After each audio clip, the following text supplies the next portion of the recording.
제가 부목사 시절 대신방을 하는 중이었습니다. 오전에 신방이 끝나고 점심 식사를 하려고 들어간 식당에 사람이 너무 많이 있었습니다. 물론 예약을 하고 왔기 때문에 곧 음식이 나오겠지 이렇게 생각을 했는데 계속 늦어지는 것입니다. 다음 신방 일정도 있어서 불안해졌습니다. 그래서 사장님께 언제 음식이 나옵니까? 우리가 예약하고 왔는데도 30분이 지났습니다. 이렇게 말을 하니까 사장님이 옆에 있는 상을 치우시면서 대수롭지 않게 얘기합니다. 곧 나옵니다. 순서대로 나오니까 조금만 기다려 주세요. 그런데 다른 손님들도 계속 불평이 터지게 되었어요. 여기는 언제 줍니까? 우리는 왜 안 나옵니까? 그때마다 사장님은 무표정한 얼굴로 네, 곧 나옵니다. 기다려 주세요. 똑같은 말을 반복하는 것이었습니다. 옆에서 같이 기다리던 신방대원 권사님이 좀 심심하고 지루할까봐 문제를 하나 내겠습니다 하는 것이에요. 목사님, 충청도 사장님이 재촉하는 손님에게 어떻게 말을 할까요? 이게 질문이었습니다. 여러분, 정답이 뭔지 아십니까? 정답은 그렇게 바쁘면 어제 오지 그랬슈. 충청도 유머 덕분에 우리는 한바탕 웃으면서 여유롭게 식사를 기다릴 수가 있었습니다. 예수님은요, 이 땅에서 사역 감당하실 때 많이 인내하셨습니다. 매일같이 수많은 사람들을 만나셔서 말씀을 전하시고 가르치시고 또 치료하시고 회복하는 그 바쁜 일정 속에서 짜증내시거나 서두르지 않으셨습니다. 회당에서 말씀을 가르치실 때 바리새인과 서기관들이 그 말씀을 트집 잡아서 과연 그 메시지가 올바른 것인가 논쟁하고자 덤볐을 때에도 예수님께서는 참으셨습니다. 하나하나 진리를 설명해 주셨습니다. 갈릴리 호수에서 풍랑을 만났을 때 제자들이 이젠 죽게 되었습니다. 주님, 뭘 하고 계십니까? 호들갑을 떨 때에도 예수님은 인내하셨습니다. 나중에 주님께서 유대인의 왕이 되시면 한 자리씩 부탁드립니다. 이렇게 청탁하는 제자들 앞에서도 화내지 않으시고 참으셨습니다. 여러분, 인내는 어려운 상황에서 포기하지 않고 끝까지 참는 것입니다. 인내는요, 당장 결과가 나타나지 않아도 계속해서 최선을 다하는 것입니다. 또한 어떠한 상황 가운데서도 화내지 않고 고통까지 기꺼이 받아들이는 것, 그것이 인내다라고 말할 수 있습니다. 하지만 우리가 살다 보면 인내하기가 참 쉽지 않다라는 것을 알게 되죠. 우리에게 다가온 문제가 점점 꼬여가고 둘러싼 상황들이 점점 힘들어지면 우리의 인내심은 바닥을 드러내고 작은 일에도 분노가 폭발하게 된다는 것이죠. 자, 사실 예수님도 신성과 인성을 가지신 하나님의 아들이신데 급한 일이 있거나 마음대로 잘 되지 않는 일이 있거나 억울하고 화나는 상황 가운데 어떻게 그렇게 차분하게 인내하셨을까요? 오늘 본문 말씀은요, 예수님과 회당장 야이로의 만남을 기록하고 있습니다. 이 야이로는 어떤 성품의 사람이었을까요? 22절 말씀 보니까 그가 예수를 보고 발 아래 엎드려 간곡히 구하였다라고 증거하고 있습니다. 그러니까 뭔가 급하고 중요한 문제 때문에 예수님이 찾아왔는데 발 앞에 엎드려 절을 했다라는 것이죠. 이 야이로는요, 회당장으로서 사회적인 지위가 있는 지도자였는데요, 나사렛 목수 출신 예수님 앞에 나와서 무릎을 꿇었다는 것입니다. 자, 그것은요, 예수님이 딸을 치료해 주실 수 있는 메시아이시다라는 것을 믿었기 때문에 그렇게 행동을 한 것이었습니다. 자, 야이로의 딸이 무슨 병에 걸렸는지는 성경에 나와 있지는 않지만 수많은 의사들이 다녀갔지만 치료받지 못했다라고 이야기합니다. 그래서 회당장 야이로는 예수님을 찾아와서 간곡하게 이렇게 간구했습니다. 간곡히 구하여 이르되 내 어린 딸이 죽게 되었사오니 오셔서 그 위에 손을 얹으사 그로 구원을 받아 살게 하소서 하거늘. 지금 예수님께서 집으로 빨리 오셔서 딸에게 안수하여서 치료해 주시기를 부탁하고 있습니다. 회당장으로서가 아니라 아버지로서 지금 최선을 다하고 있는 모습이죠. 수많은 의사들이 다녀갔지만 괴로움만 더해졌고 할 수 있는 최선을 다했지만 병이 더 중해졌습니다. 이제 대안은 예수님 한 분뿐이에요. 빨리 예수님을 모시고 집으로 가서 딸을 치료해야 되겠다, 그런 마음밖에 없었습니다. 자, 그렇게 예수님을 모시고 집으로 바삐 가던 중에 예수님께서 갑자기 걸음을 멈추셨습니다. 왜 멈추셨을까요? 누가 내 옷에 손을 대었는지 한번 확인해야 되겠다, 이렇게 말씀하시면서 그 자리에 서시고 뒤돌아서셔서 누가 내 옷에 손을 대었지? 하고 그 사람을 찾고 계셨어요. 지금 야이로 입장에서는 한시가 급한데 엄청난 장애물을 만난 기분이었습니다. 그러나 예수님은요, 초조해하거나 서두르지 않으셨습니다. 여러분, 예수님 입장에서는요, 회당장 딸도 굉장히 소중했지만 12년 동안 혈루병으로 고통받는 여인도 굉장히 소중한 영혼이었기 때문이었죠.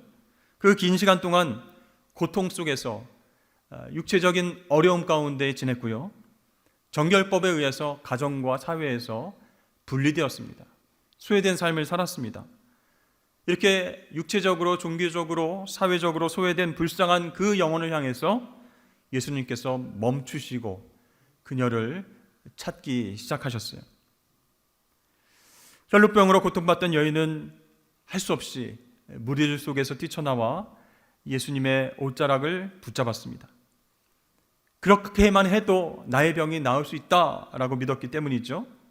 비록 의술로는 낫지 못했지만 백성을 해방하고 구원해 주시는 메시아 되신 그 예수님을 만나기만 하면 내가 치유될 것이다 라는 확신이 있었습니다.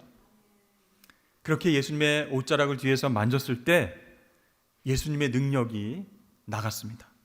예수님이 그걸 아시고 누가 내 옷을 만졌는지 알아야겠다 하고 가던 길을 멈추셨습니다. 드디어 그 여인이 쭈뼛쭈뼛거리면서 예수님 앞에 나타났습니다. 그리고 예수님 앞에 엎드려서 자신의 병과 상황을 설명하고 있습니다. 이 혈루병을 앓고 있던 부정한 여인이 유대인 남자를 만지면 그 유대인 남자도 부정해지기 때문에 이거는 죄를 지은 것이거든요. 그러니까 얼굴을 들지 못하고 예수님 앞에 엎드려서 내 병이 이러했습니다, 이런 상황 가운데서 주님을 만지고자 했습니다, 계속 설명을 하는 것입니다. 그때 옆에 있던 야이로 얼마나 속이 탔겠습니까? 물론 그 여인의 사정도 딱하지만 야이로가 먼저 예수님께 찾아와서 딸을 고쳐달라 이렇게 부탁을 했습니다. 그러니까 야이로 입장에서는 먼저 우리 집에 가셔야 되는데 우리 딸을 고치는 그것이 우선순위인데 왜 주님께서 여기서 많이 시간을 지체하시는가 불안하고 초조해졌습니다. 여러분, 만약에 응급실에 2명의 환자가 동시에 들어왔다라고 생각해 보십시오. 한 명은 10년 넘게 치료받고 있는 여인인데 자주 옵니다. 근데 오늘도 치료받기 위해서 왔는데 이제 병실이 없어서 응급실로 찾아온 것이에요. 또 한 명은 지금 막 열이 나고 호흡이 가빠서 생명이 위독한 소녀가 응급실로 왔습니다. 자, 의사가 이 두 환자 중에서 소녀가 아니라 이 여인부터 치료한다고 한다면 어떻게 될까요? 나중에 그 소녀의 부모는 의사를 고소할지도 모릅니다. 왜 그럴까요? 응급실에서는 지금 생명이 위급한 환자를 먼저 치료해야 할 의무가 있기 때문입니다. 야이로는요, 차마 말은 하지 못하고 얼굴로 몸으로 예수님께 서둘러 달라고 표현하고 있습니다. 빨리 가시지 않으면 사랑하는 딸이 죽을 수도 있다, 1분 1초가 아까운 위급한 상황입니다 라고 발을 동동 구르고 있습니다. 결국 걱정했던 일이 현실로 나타났습니다. 회당장의 집에서 사람들이 와서 딸이 죽었습니다 라는 소식을 전하게 됐습니다. 야이로가 얼마나 큰 충격을 받고 힘이 빠졌겠습니까? 예수님께서 조금만 서둘러 주셨다면 딸이 나을 수 있었는데, 살 수 있었는데, 이 급하지도 않은 여인을 만나시느라고 골든타임을 놓쳤다 이렇게 생각하니까 너무나 안타깝고 너무나 속상합니다. 아빠를 끝까지 기다렸을 그 딸을 생각하니까 속상하고요, 마지막까지 딸을 위해서 최선을 다하지 못했다는 그 죄책감 때문에 야이로는 눈물이 앞을 가렸습니다. 그런데요, 예수님은 그 옆에서 딸이 죽었다라는 소식을 함께 들으셨는데도 전혀 동요하지 않으시고 야이로에게 이렇게 말씀하십니다. 우리 함께 읽어볼까요? 시작. 두려워하지 말고 믿기만 하라. 여러분, 무슨 뜻입니까? 나를 믿고 인내해라. 늦지 않았다. 서두를 필요가 전혀 없다. 이런 뜻입니다. 아니, 이미 딸이 죽었다고 소식을 전해왔는데 늦지 않았다니요. 나를 믿고 인내하라니요. 앞뒤가 안 맞는 그런 말 같습니다. 여러분, 각 나라의 문화마다 시간관념이 다른 것을 알 수 있죠. 그래서 문화가 다른 사람들이 만나면 그 차이 때문에 혼란을 종종 겪게 됩니다. 30분 정도 늦어도 괜찮은 그 문화에서 자란 신랑과 1분만 늦어도 눈살을 찌푸리는 문화에서 자란 신부가 결혼했다라고 상상을 해보십시오. 결혼식장에 신부는 벌써 도착해서 다 준비를 마쳤습니다. 근데 신랑이 안 보이는 거예요. 결혼 예식 시간보다 20분이 지나도록 30분이 지나도록 나타나지 않았습니다. 그러니까 난리가 났어요. 어디에서요? 신부 쪽에서 난리가 났어요. 이 결혼이 무효가 아닌가? 신랑이 도망갔는가? 너희들 결혼 전에 싸웠니? 걱정하면서 초조해하고 있습니다. 그런데요, 신랑 쪽 사람들은요, 아무도 걱정하거나 아무도 신경 쓰지 않고 들뜬 분위기 속에서 축제를 즐기고 있습니다. 곧 올 거예요. 걱정하지 마세요. 오늘 내로 결혼하면 되지 않습니까? 이제 오고 있습니다. 이렇게 얘기를 하는 것이에요. 여러분, 이렇게 시간은 상대적입니다. 그런데요, 하나님의 시간에서는요, 이런 문화와 관계없이 우리 모두를 당황시킬 때가 있다는 것입니다. 하나님의 은혜는 우리의 시간표대로, 우리의 계획표대로 진행되는 일이 별로 없기 때문에 우리가 종종 당황하게 된다는 것이죠. 여러분, 오늘 주님께서 하신 말씀, 나를 믿어라, 인내하라, 이 말씀은요, 야이로뿐만 아니라 제자들과 우리 모두에게 주시는 말씀입니다. 그렇습니다. 예수님은 우리를 사랑하시는 데에 지체하시는 것이 아닙니다. 예수님은요, 우리를 사랑하시기 때문에 지체하신다는 거예요. 내가 다 알아서 하겠다. 나의 시간표를 너의 시간표에 맞추려고 하면 네가 나의 은혜와 사랑을 의심하기 때문에 오히려 내가 늦추는 것일 뿐이다. 걱정하지 마라. 나를 믿어라. 이렇게 말씀하십니다.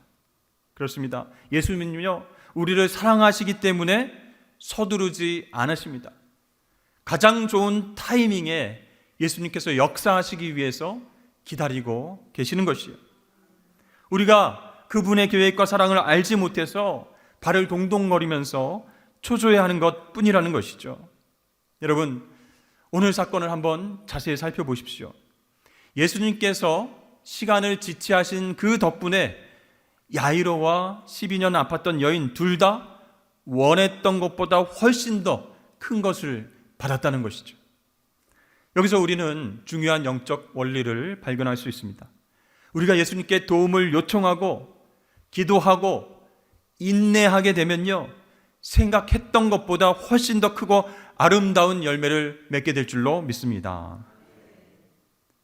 자, 여러분, 예수님께 우리가 구했습니다. 주님, 정말 이게 급한 문제입니다. 정말 중요한 문제입니다. 해결해 주십시오 라고 기도했는데도 우리의 예상대로 답을 얻지 못했을 때, 응답받지 못했을 때, 그때 어떻게 해야 되겠습니까? 참고 기다려야 된다는 것이죠. 그것이 지혜로운 하나님 자녀로서의 모습이다라는 것이에요. 왜 그렇습니까? 나의 시간표에 예수님의 시간표를 맞추는 것이 아니라 예수님의 계획과 시간표 속에 우리의 시간표를 맞추는 것이 더 큰 열매와 축복을 얻는, 우리에게 영적인 유익이 되는 길이기 때문이다라는 것이죠. 결국 여러분, 인내하는 것, 참는 것, 무슨 뜻일까요? 내 중심이 아니라 예수님 중심으로 생각하고 행동하는 것, 그것이 인내다라는 것을 우리가 깨닫게 된다는 것입니다. 야이로의 딸이 죽었다는 소식을 듣고도 예수님이 함께 가보자, 집으로 가자 이렇게 말씀하셨어요. 집에 도착했을 때에 곡소리가 온 집안에 가득했습니다. 예수님은 그들에게 왜 떠들며 왜 우느냐? 이 아이가 죽은 것이 아니라 잔다라고 말씀하셨습니다. 그 얘기를 들은 사람들은요, 다들 예수님을 비웃었습니다.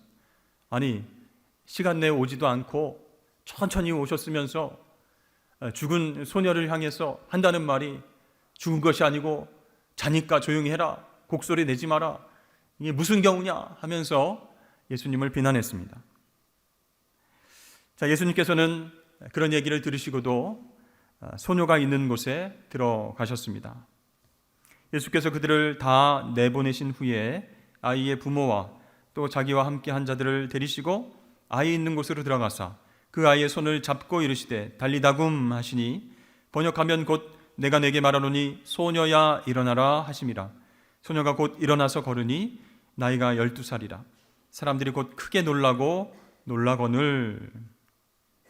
자, 예수님께서 죽은 소녀의 손을 잡고 일어나라 하시니까 후 하고 기지개 펴듯이 그 자리에서 일어나서 걸었습니다. 사람들이 깜짝 놀랐습니다. 아니, 숨이 끊어졌던 죽었던 소녀인데 아무렇지도 않은 듯 일어나서 걸어다닌 것을 직접 눈으로 보았기 때문에 놀라서 정말 흔들리는 사람들, 넘어지는 사람들, 그런 사람들도 있었습니다. 여러분, 사실 이 야이로는요, 딸의 소생을 위해서가 아니라 병을 치료하기 위해서 예수님을 모시고 온 것이었습니다. 하지만 지금은 어떻습니까? 처음 생각했던 것보다 훨씬 더 큰 것을 받게 됐어요. 우리 딸이 생명을 얻었다라는 것이죠.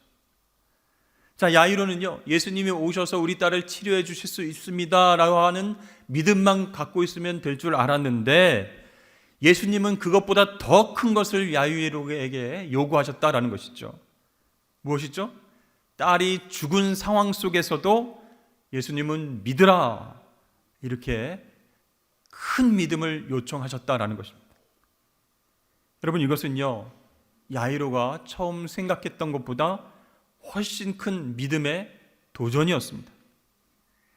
사실 야이로와 제자들은요, 예수님께서 아무런 이유 없이 생각 없이 길 위에서 지체하신다, 그런 생각을 했습니다. 하지만 그렇게 보인 것뿐이었다라는 것을 나중에 알게 되었습니다. 여러분, 오늘날 때때로 하나님께서 우리에게 주시려고 하는 은혜를 잠시 멈추시고 천천히 움직이시는 것 같은 때가 있습니다. 나무늘보라고 하는 동물이 있는데요, 이 나무늘보는 움직이는 것이 너무 느려 터져서 좀 보는 사람으로 하여금 너무 답답한 마음을 주게 만듭니다. 먹이를 입에 가져가는 것도 천천히 가져가고요, 이 나뭇가지를 입에 넣고 씹는 것도 굉장히 천천히 합니다. 그리고 뭐가 좋은지 고개를 좌우로 돌리는데 왼쪽으로 돌렸다 오른쪽으로 돌리는 것도 굉장히 천천히 합니다. 마치 슬로우 비디오를 보는 것 같습니다. 마찬가지로 하나님께서 그런 나무늘보처럼 생각되어질 때가 있다는 것이에요. 여러분, 그렇다면 그때가 어느 때입니까? 바로 우리가 아직 알지 못하는 하나님의 역사가 진행 중이다라는 것이에요. 그런데 사람들은, 또 우리들은 그것을 알지 못하고 하나님을 원망할 때가 있습니다. 하나님, 왜 이 힘든 상황을 빨리 바꿔주지 않으십니까? 내가 뭘 잘못했습니까? 왜 시간을 점점 끄십니까? 왜 답답하게 움직이지 않으십니까? 이렇게 원망할 때가 종종 있습니다. 자크 엘룰이라고 하는 사람이 기술의 역사라는 책을 썼는데요, 거기에 보면 현대 서구 사회는 인생의 모든 것이 우리 자신을 위해 존재한다라고 가르치고 있다, 이렇게 썼습니다. 그러니까 옛날부터 인간들은 그렇게 살아왔죠. 그런데 현대에 이르러서 자기중심적으로 생각하는 거예요. 모든 것은 나를 위해서 존재한다, 그렇게 생각하는 정도가 더 심각해졌다는 것입니다. 여러분, 우리를 생각해 보십시오. 우리도 하나님이 아닌데도 위대함에 대한 망상을 가지고 있다는 것이에요. 마치 우리가 하나님이 된 것처럼 문제를 바라보고 그 문제는 이렇게 해결해야 되겠다 생각하는 것입니다. 그리고 옳고 그름을 판단하면서 심지어 의인과 죄인을 나누면서 우리 스스로가 그 사람을 심판하려고 한다라는 것이죠. 자, 이렇게 우리 마음 가운데는요, 하나님처럼 되고자 하는 자기 의와 교만이 있기 때문에 하나님께서는 인내하시고 지체하심을 통해서 우리 안에 그것들을 제거하시는 줄로 믿습니다. 그래서 시간이 필요하다는 것이에요. 여러분, 요즘 인생의 상황 속에서 하나님께서 무언가를 지체하고 계신다고 느끼십니까? 그렇다면요, 나의 모습을 돌아볼 수 있어야 돼요. 하나님을 신뢰하지 못하고 내가 중심이 되어서 모든 것을 해결하려고 하고 하나님께 부탁하려고 하니까 초조해지고 서두르게 된다라는 것입니다. 그 모든 것을 하나님께서 다 아시기 때문에 하나님은 하나님의 시간표에 따라서 천천히 움직이시게 되는 것이죠. 인내하고 때로는 지체하시면서 우리 마음속에 있는 우상과 내가 하나님 되고자 하는 교만의 모든 것들이 없어지기를 기다리시는 줄로 믿습니다. 여러분, 하나님께서 하나님의 자녀들에게 원하시는 것이 무엇일까요? 상황이 빨리 다 변화되는 것, 문제가 하루속히 해결되어져서 편안하게 잘 먹고 잘 사는 것, 또 여러 가지 힘들고 아픈 상황 속에서 치료와 회복이 빨리 이루어지는 것, 단순히 그것을 하나님이 원하시지 않는다는 거예요. 하나님은요, 하나님이 자녀인 우리가 하나님을 신뢰하는 것, 하나님을 확실히 믿는 것, 그것을 원하시는 줄로 믿습니다. 오늘 예수님께서 혈루병 여인과 야이로에게 각각 뭐라고 말씀하셨습니까? 혈루병 여인에게는 딸아, 내 믿음이 너를 구원하였노라, 평안히 가라, 이렇게 말씀하셨죠. 그리고 야이로에게는 어떻게 말씀하셨습니까? 두려워하지 말고 믿기만 하라. 각각 믿음에 대해서 예수님께서 말씀을 하셨다라는 것입니다. 여러분, 예수님 믿는 믿음이 정말 우리에게 있는지 돌아보실 수 있기를 바랍니다. 정말 어떠한 상황 속에서도 예수님을 신뢰하고 있는지 한번 생각해 보십시오. 내가 만약 그렇지 못했다면 의심하거나 투정거리는 것을 멈추고 예수님을 바라보면서 전적으로 신뢰할 수 있기를 주의 이름 축복합니다. 예수님의 시간표대로 예수님과 함께 동행하는 것이 더 중요한 것입니다. 그렇게 한다면 하나님의 때가 되었을 때 놀라운 주님의 은혜와 사랑을 경험하게 될 줄로 믿습니다. 자, 예수님은 야이로의 집에 오셔서 그 딸이 자고 있다라고 말씀하셨어요. 예수님은 싸늘한 시신이 된 소녀 곁에 앉아서 소녀의 손을 잡고 두 마디의 말씀을 하셨습니다. 첫 번째는 소녀란 뜻의 달리다라고 하는 말입니다. 이 달리다라는 말은요, 정이 듬뿍 담긴 애칭이에요.